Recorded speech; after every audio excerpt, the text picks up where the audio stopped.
আসসালামু আলাইকুম রহমতুল্লাহি ওবরকাতুহু। সম্মানিত দর্শক, বাংলাদেশের প্রেক্ষাপটে এখন সবচেয়ে আলোচিত বিষয় হলো মব।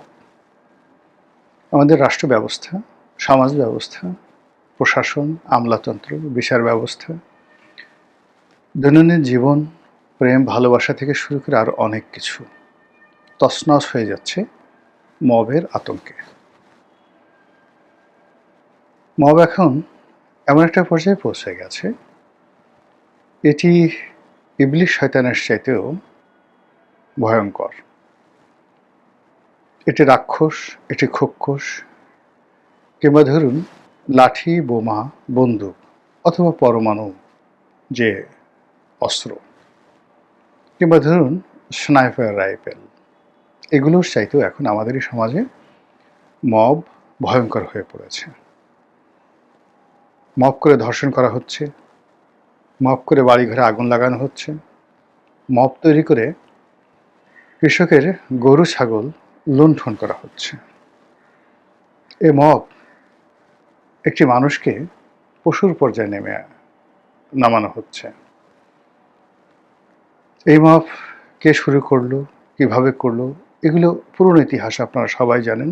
এ কাসুন্দি ঘেঁটে কোনো দরকার নেই। এখন যেটি দরকার, যে কোনো মূল্যে এই মব বন্ধ করতে হবে। যখন বিএনপি সরকার এলো, প্রথম কয়েকদিন এই মব বেশ স্বয়ংক্রিয়ভাবে বন্ধ ছিল, সরকারের কিছুই করতে হয়নি। কিন্তু সাম্প্রতিক সময় এটি যে কোনো কারণে হোক বেড়ে গেছে। সব খবর আসছে না, কিন্তু যেগুলো আসছে ছিটে ফোটা, এতে করে যেটা হচ্ছে যে ইউনূস জামানাতে মব ছিল টার্গেট ওরিয়েন্টেড। একটা নির্দিষ্ট গোষ্ঠী তার প্রতিপক্ষের বিরুদ্ধে মব করত, এবং সেগুলো প্রায় সব কিছুই প্রকাশ্যে হতো, যার জন্য আমরা জানতে পারতাম। আর এখন এই বিষয়গুলো একেবারে সর্বব্যাপী, সার্বজনীন, পথে প্রান্তরে, মাঠে ঘাটে, ফুটপাতে, সর্বত্র মব ছড়িয়ে পড়েছে। অর্থনৈতিক মব, রাজনৈতিক মব, প্রশাসনিক মব, এবং প্রশাসনের কেন্দ্রে এমন কিছু ঘটনা ঘটছে যেগুলো আপনি রাষ্ট্রীয় মব বলতে পারেন। যেমন দেখা গেল বিএনপি ক্ষমতায় আসার পরপর বেশ কয়েকটি রাষ্ট্রীয় ব্যাংকে জিএম পর্যায়ের, ডিজিএম পর্যায়ের বা যারা সিবিএ করে তারা মব করে, এই যে ইউনূস জামানাতে যারা ভালো পোস্ট এবং পোর্টফোলিওতে ছিলেন, সেটা চেয়ারম্যান হিসেবে, তারপর ম্যানেজিং ডিরেক্টর হিসেবে, ডেপুটি ম্যানেজিং ডিরেক্টর হিসেবে, এই পদগুলোকে মব করে মানে খালি করে ফেলা হয়েছে এবং সেখানে নিজেদের লোক বসানো হয়েছে। বাংলাদেশ ব্যাংকে যে মব হয়েছে, নজিরবিহীন মব, এখনো পর্যন্ত সেই মবের যে ধাক্কা ব্যাংকিং সেক্টর সামলে উঠতে পারছে না। বাংলাদেশ ব্যাংকের যে গভর্নর, এটি অত্যন্ত সম্মানের একটি পদ, মর্যাদা একটি পদ, যেখানে প্রাইভেট ব্যাংকের এমডি যারা আছেন তারা মনে করেন যিনি বাংলাদেশ ব্যাংকের গভর্নর তিনি আমাদের চেয়ে যোগ্যতম, লেখাপড়া জানা মানুষ, শিক্ষিত, সম্ভ্রান্ত এবং ক্ষমতাধর ব্যক্তি।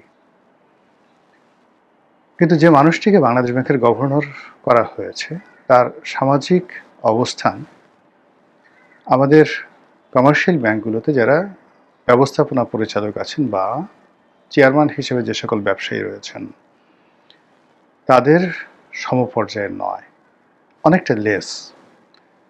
ফলে কখনো আপনি বাংলাদেশ ব্যাংকের মতো একটা রেগুলেটরি বোর্ডকে নিয়ন্ত্রণ করা, যে যেখানে পার্সোনালিটি দরকার, সেটা এই ভদ্রলোকের হবে হয়তো আরও অনেক 10-12 বছর পরে। ফলে ব্যাংকিং সেক্টরটা কিন্তু দাঁড়াচ্ছে না। বাংলাদেশ ব্যাংক থেকে যা কিছু আসছে কেউ শুনছে না। আর বাংলাদেশ ব্যাংকের যারা ডেপুটি গভর্নর, এক্সিকিউটিভ ডিরেক্টর বা জেনারেল ম্যানেজার আছেন, তারা এই মবের মাধ্যমে সৃষ্ট এই গভর্নরের যে পদটির প্রতি শ্রদ্ধা, ভালোবাসা, আনুগত্য অন্তঃস্থল থেকে দেখাতে পারছেন না। জাস্ট এটা একটা উদাহরণ দিলাম। সিমিলারলি মানবাধিকার কমিশন, গুম কমিশন এবং দুর্নীতি দমন কমিশন তছনছ হয়ে গেছে। দুর্নীতি দমন কমিশনের যিনি চেয়ারম্যান ছিলেন তার ব্যক্তিগত সততা, কর্মদক্ষতা প্রশ্নাতীত, তার যোগ্যতা প্রশ্নাতীত। এই মানুষটি বিএনপি ক্ষমতা আসার সঙ্গে সঙ্গে মবের ভয়ে ছেড়ে দেওয়া কেঁদেবাছি তাড়াতাড়ি পদত্যাগ করে চলে গেছেন এবং এখনো পর্যন্ত দুর্নীতি দমন কমিশন গঠিত হয়নি। সেম ঘটনা ঘটেছে মানবাধিকার কমিশনে।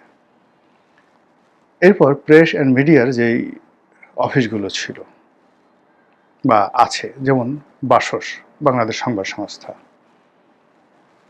ঢাকা ন্যাশনাল প্রেস ক্লাব, জাতীয় প্রেস ক্লাব, ডিএফপি, পিআইডি,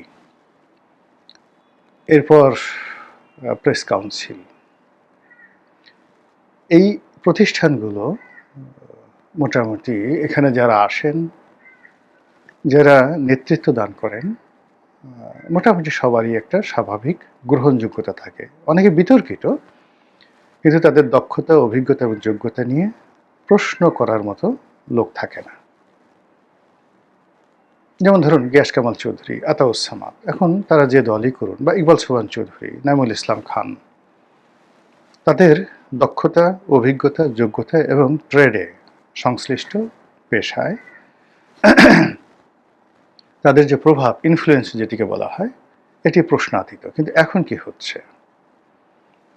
এখন যারা এই সমস্ত জায়গাতে নেতৃত্ব দিচ্ছেন বা যারা এখানে আসার চেষ্টা করছেন, এটি পুরো দেশ জাতির জন্য হতাশা ব্যঞ্জক। এই জায়গাগুলো মূলত যে খালি হয়েছে সেটা মবের কারণে। বাংলাদেশ সুপ্রিম কোর্টে, মানে হাইকোর্ট এবং সুপ্রিম কোর্ট, মানে যেটা অ্যাপিলেট ডিভিশন এবং হাইকোর্ট ডিভিশন, এটাকে মিলে আমরা সাধারণত সর্বোচ্চ অ্যাপেক্স কোর্ট বলি সুপ্রিম কোর্ট। সেই সুপ্রিম কোর্টে যেভাবে মব হয়েছে, তারপর থেকে যে বিচারকদের মনোবল ভেঙে গেছে, এখন পর্যন্ত সেই মনোবল মানে ফিরে আসা তো দূরের কথা, দিন দিন অবদমিত হচ্ছে। প্রায় প্রতিটি বেঞ্চে মামলার জট। বিচারক মানে একেবারে যেগুলো সাধারণ, যেগুলো আগে একটা বেঞ্চে যদি 100, 150, 200 মামলা শুনানি হতো, এখন 10টা 12টা এরকম শুনানি হয়।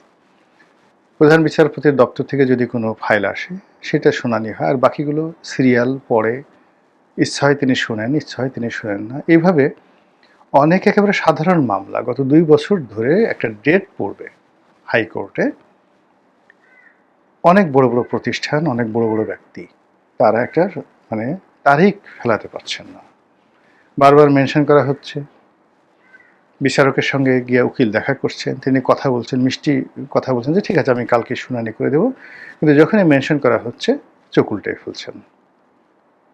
এইভাবে উচ্চতর আদালতে কোনো কাজ হচ্ছে না। এর মূল কারণ হলো ওই যে মবের ভয় এবং ট্যাগ দেওয়ার ভয়, যে যদি কেউ দুর্নীতিবাজ বলে, যদি কেউ আওয়ামী লীগের দোসর বলে, যদি কেউ বিএনপির দোসর বলে, মানে তারা পুরো হাত পা ছেড়ে দিয়েছে। এর সঙ্গে আবার এই যে সুপ্রিম কোর্টের যে আলাদা সচিবালয়, এটি যেভাবে রহিত করা হলো, এতে করে প্রধান বিচারপতির যদি ন্যূনতম মর্যাদাবোধ থাকে, তাহলে তিনি চুপ হয়ে যাবেন, অথবা তিনি সুও মোটো রুল দেবেন, অথবা তিনি সরকারকে কাঠগড়ায় দাঁড় করাবেন। হোয়াট এভার মেবি, যাই করুন না কেন, বিচার বিভাগের এবং সরকারের ক্ষতি হবে। তো এই যে মব নিয়ে যা কিছু হচ্ছে, সেই মবের মধ্যে আবার আওয়ামী লীগের ফিরে আসার আতঙ্ক শুরু হয়েছে। এবং যেহেতু যে মব কালচার গত 2 বছর যাবৎ চলছে এবং এটা ক্রমবর্ধমানভাবে বেড়ে যাচ্ছে, কাজেই আওয়ামী লীগ যদি ফিরে আসে, কোনো সুযোগ পায়, এটা যদি 1%-এরও সম্ভাবনা থাকে, তাহলে 5 কোটি আওয়ামী লীগের লোক যদি মব করে, এবং তারা মব করবেই, এতে কোনো সন্দেহ নেই। যে আওয়ামী লীগ লগি বৈঠার ইতিহাস তৈরি করেছে, সেই লগি বৈঠার আওয়ামী লীগ যদি ক্ষমতা ফিরে পায়, বাংলাদেশে এসে সে কখনোই জামাতের আমিরের মতো কাউকে জড়িয়ে ধরে চুম্বন করবেন না, হ্যান্ডশেক করবেন না। তারা মব করবে, এবং শুধু লগি বৈঠা দিয়ে মব করবে না, আরও অনেক কিছু দিয়ে মব করবে। এটা বাংলাদেশের একটা তেলাপোকা, একটা টিকটিকি, তারাও ভালো করে বোঝে। এ কারণে কি হলো যে চলমান মব, তার সঙ্গে আবার আগামী দিনের যে রাজনৈতিক অনিশ্চয়তা, সেই অনিশ্চয়তার মধ্যে আওয়ামী লীগের ফিরে আসার যে অশনির সংকেত, এটার ভয়ে যারা জুলাই যোদ্ধা আছেন, এবং বিশেষ করে প্রথমত জুলাই যোদ্ধা, দ্বিতীয়ত ডক্টর মোহাম্মদ ইউনূস সরকারের উপদেষ্টা মণ্ডলী, আর তৃতীয়ত বর্তমানে বিএনপির যারা মন্ত্রী রয়েছেন, এমপি রয়েছেন, তাদের সকলের মধ্যে এই মবের আতঙ্ক প্রবল আকার ধারণ করেছে। আর এরই মধ্যে যখন শেখ হাসিনা হুট করে বলেন 6 মাসের মধ্যে চলে আসব, আনন্দবাজার পত্রিকা থেকে শুরু করে আবার এক একটা পত্রিকায়, মানে এই যে শেখ হাসিনা যখন বিভিন্ন গণমাধ্যমে সাক্ষাৎকার দেন, এই গত 2 বছরে আপনি দেখবেন যে কটি সাক্ষাৎকার তিনি যে কয়বার দিয়েছেন, প্রত্যেকটি সাক্ষাৎকারের পর বাংলাদেশের রাজনীতির কোর্স অফ অ্যাকশন পরিবর্তন হয়েছে। এই যে নির্বাচনের শিডিউল ঘোষণার আগে অনেকগুলো পত্রিকার সাথে তিনি সাক্ষাৎকার দিলেন, সেই সাক্ষাৎকারগুলো মূল্যায়ন করেন, এবং আপনি দেখেন যে জামাত এবং ডক্টর মোহাম্মদ ইউনূসের যে রাজনীতির ভবিষ্যৎ ছিল, মুহূর্তের মধ্যে সেটা রিভার্সে বিএনপির দিকে চলে গেল। আবার যে এখন তিনি একটার পর একটা সাক্ষাৎকার দিচ্ছেন এবং একটার পর একটা বক্তব্য দিয়ে যাচ্ছেন, এবং তার যারা লোকজন দেশে বিদেশে যে ভাষায় কথা বলছে এবং তাদের মধ্যে যে জোশ কাজ করছে এবং তারা যেভাবে সংগঠিত হচ্ছে, মানুষ তো আঙ্গুল চুষে বড় হয় না। বিএনপিতে অনেক প্রাজ্ঞ লোক আছে, এনসিপিতেও গত 2 বছরে তারা বিভিন্ন উত্থান পতন, এর মধ্যে তারা যে অভিজ্ঞতা সঞ্চয় করেছে। আর জামাত তো আরও পরিপক্ক, তারা বুঝতে পারছে যে ঈশান কোণে মেঘ জমেছে, তারা বুঝতে পেরেছে যে সামহাও কিছু একটা ঘটতে যাচ্ছে, অথবা কিছু একটা ঘটবে। তো সেই ক্ষেত্রে কি হবে? এরই মধ্যে এনসিপির বা অন্যান্য যারা রাজনীতিতে এবি পার্টি যারা যারা আছেন, তাদের কিছু বক্তব্য লক্ষ্য করবেন। তারা সবাই মবের আতঙ্কে অনেকে আতঙ্কিত। মব নিয়ে তারা এখন খুব খোলামেলা কথা বলছেন, মবের বিরুদ্ধে তারা অবস্থান নিয়েছেন, যদিও তাদের উত্থান মবকে নিয়ে বা মবের মাধ্যমে। এবং সেই মব যদি এখন যে অবস্থা চলছে, এতে করে সরকার বিরোধীরা যেভাবে ক্ষতিগ্রস্ত হবে, সরকারও ক্ষতিগ্রস্ত হবে। এবং এই মবটা যদি বিস্তার লাভ করে, আগামীতে যদি কোনো কারণে রাজনীতির পট পরিবর্তন হয়, তাহলে প্রতিপক্ষকে দমন করার জন্য 99.99% হাতিয়ার হবে মব, আর সামান্য কিছু মামলা মোকদ্দমা হবে। মানে উইদিন 24 ঘন্টার মধ্যেই তারা তাদের কেল্লা ফতে করে ফেলবে। তাহলে বোঝার চেষ্টা করুন যে আমরা কি একটা ভয়ঙ্কর এবং ভয়াবহ পরিস্থিতির দিকে এগোচ্ছি। মহান আল্লাহ আমাদের সবাইকে হিদায়াত দান করুন এবং হেফাজত করুন। আসসালামু আলাইকুম ওয়া রাহমাতুল্লাহি ওয়া বারাকাতুহু।